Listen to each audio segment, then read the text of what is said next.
بسم اللہ الرحمن الرحیم۔ حضرت ابو ہریرہ رضی اللہ تعالیٰ عنہ روایت فرماتے ہیں کہ اللہ کے رسول حضرت محمد مصطفیٰ صلی اللہ علیہ وسلم نے ارشاد فرمایا کہ دو کلمے ایسے ہیں جو زبان پہ بڑے ہی ہلکے ہیں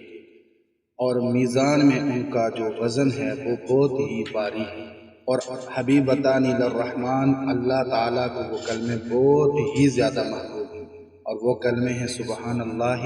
و بحمدہ سبحان اللہ العظیم۔ سامعین، یہ وہ کلمے ہیں کہ جس سے پوری کائنات کو اللہ تبارک و تعالیٰ ان کلموں کے صدقے سے رزق عطا فرماتا ہے۔ تو اس لیے ہمیں چاہیے کہ ہم زبان پہ یہ بڑے ہی ہلکے ہوتے ہیں تو کم از کم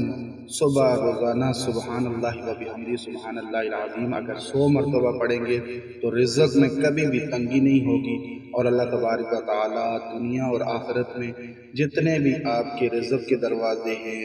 رحمت کے، نعمت کے، ہر طرح کے، اللہ تبارک و تعالیٰ آپ کے لیے دروازے کھول دے گا۔ اللہ عمل کی توفیق عطا فرمائے۔